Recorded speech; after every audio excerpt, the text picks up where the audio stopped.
Sanibonani, lona uJTP. I'm going to show you guys how to apply. Steps sokuqala ungena Google wakho ubhala ukuthi thabusiNtwenhle.com njengenjwayelo njengoba sazi. Uma ngabe siqeda thabusiNtwenhle.com uzofaka straight on Thabusi website. So nangiya search button laphayana ukuze ungalokhu nje wehla ucinga nga one by one, uzongena ku search button ubhala ukuthi JTP njengoba ngibona ngibhalile. Uma ngabe ususechile nangu JTP uzovela, and then ungene kuona lana ke kuthabusiNtwenhle.com. We always look for something that says apply here. Nangiya apply here ngiyamchofa, emva kalokho this is what the website looks like. If I straight website, they tell you years of experience, employer, countries served, and workers. So they've placed thousands and thousands of workers. So kukwena ukuthi ufuna iphi program. They have H2B program for hospitality and seasonal workers, bese kukhona H2A program for agriculture. Uyazazi ukuthi ungena ngakuphi. Anyways, now I'm going to show you ukuthi ku-apply kanjani. So uma ungena lapha khona interview opportunities njengoba ngiyichofa, and then phezulu lapha kuma filters guys ngizobiyela kona nginitshengise. But nansi imisebenzi ekhona o housekeeper, green person, the line cooker, assistant. Guys, housekeeper baningi abantu abahlezi bengifuna imisebenzi yokuza lapha esheya bezoba housekeepers. So khona all in country and out of country. Wena ngoba use South Africa awukho in country, okusho ukuthi awukho America njengamanje, apply use South Africa, you are out of country. So kumele uchofe out of country lapha phezulu kuma filters akho njengoba ngenzile, and then bazokutshengisa imisebenzi available. Yabo kuthiwa apply now.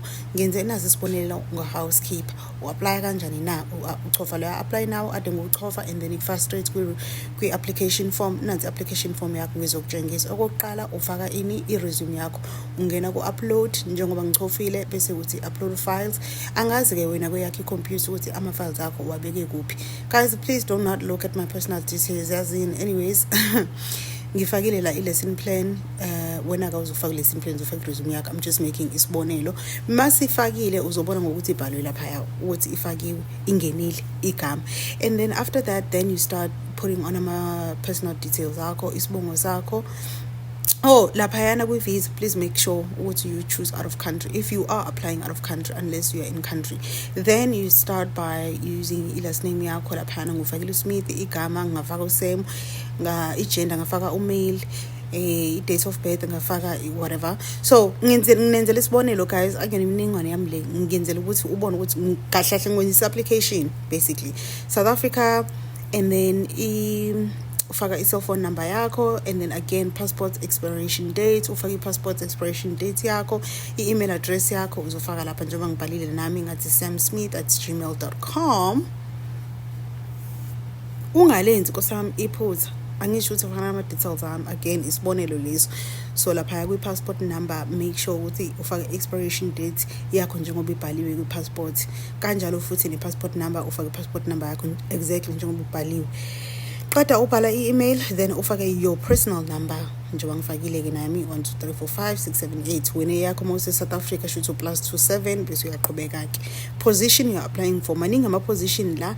Mina ngoba ngapha housekeeper should ngizokwehla ngicinge into ebhala ukuthini housekeeper, angithi yabonana kubhalwe green general workers, housekeepers, nangu housekeeper ngamthola, and then after that ngezansi kuzovela akakapheli iform. So yabothi ngicofa eceleni mina. So now manginyuka, this is how your application should look like, and then mawehla now you are going to fill up ukuthi you are a returning H2B or cha. Wena makuthi awuzosebenzela before, so you're not a returning H2B, uzothi no. Makuthi wake wayisebenzisa H2B visa, so uzothi yebo.